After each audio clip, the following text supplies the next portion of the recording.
प्रिय छात्रों, हमने पिछले लेक्चर में किरचॉफ लॉ के बारे में अध्ययन किया था।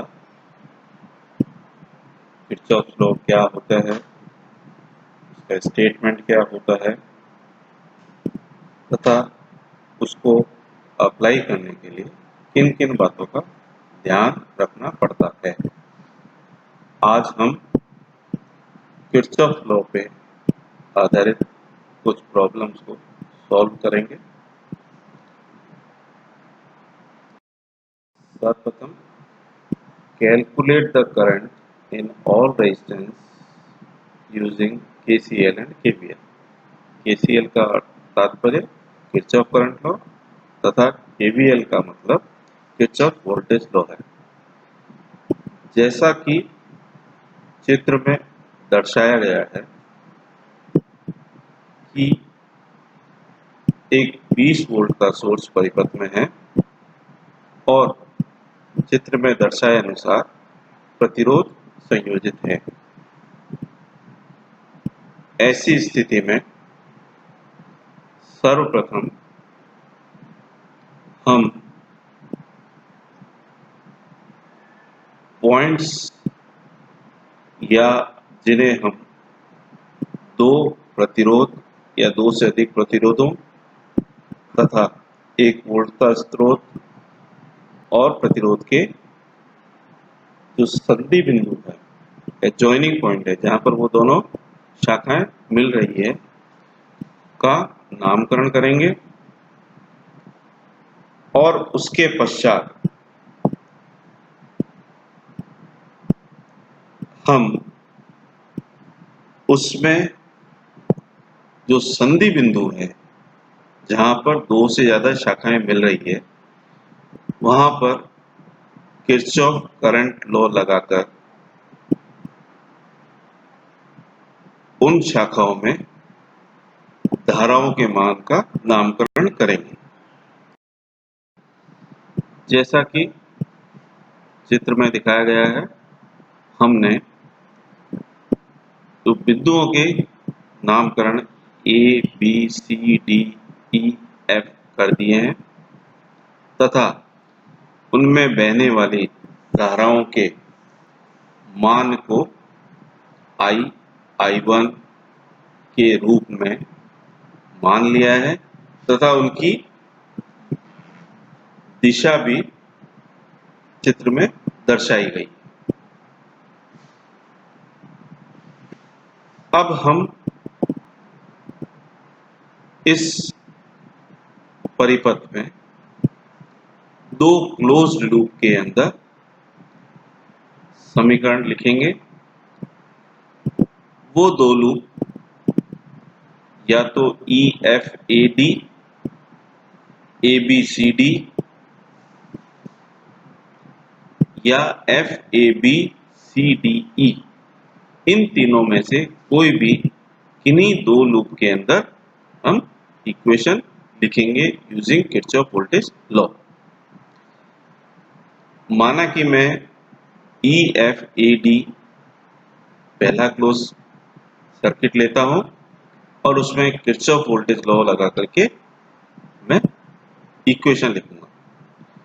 सर्वप्रथम मैं E से स्टार्ट होकर F की ओर चलूंगा, F से A, A से D, D से E।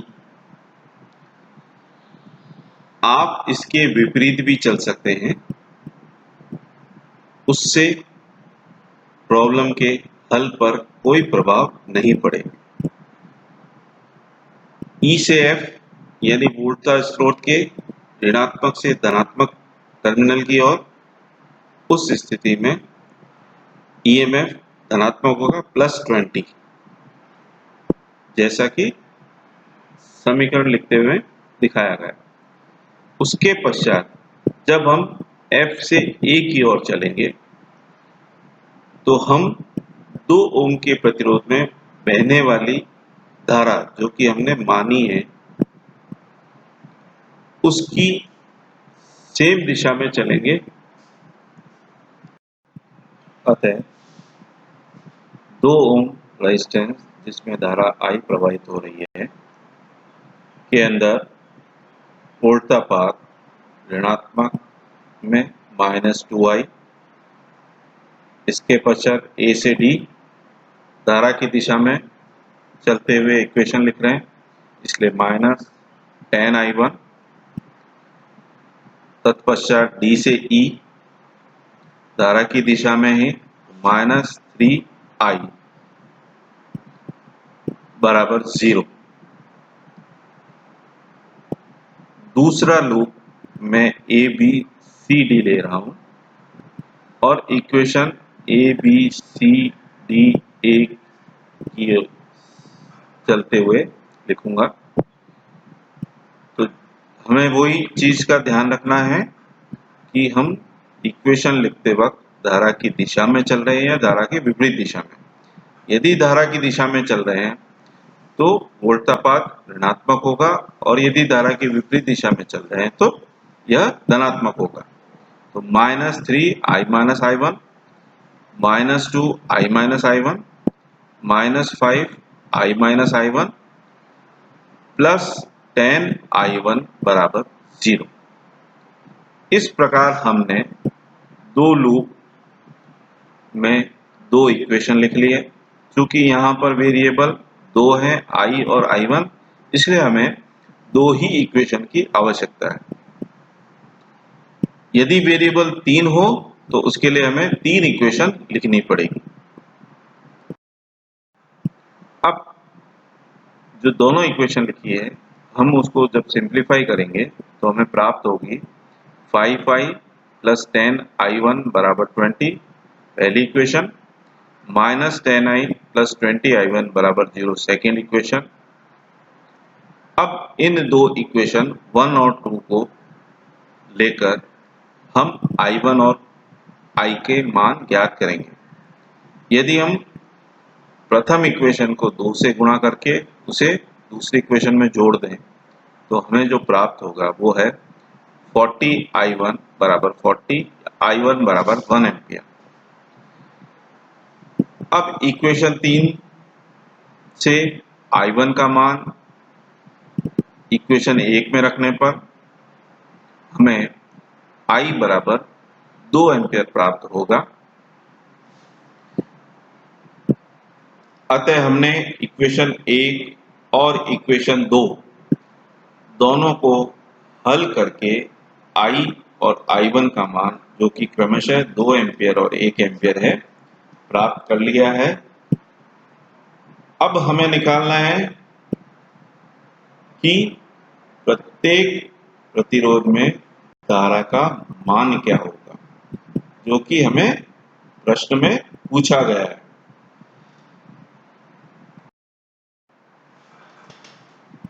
चित्रानुसार current in 2 ohm resistance between F and A is equals to I और I का मान हमने 2 एम्पियर निकाला।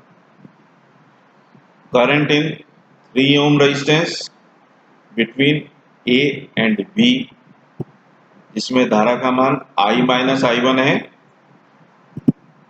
I का मान 2 एम्पियर और I1 का मान 1 एम्पियर है, अतः I - I1 का मान 1 एम्पियर होगा।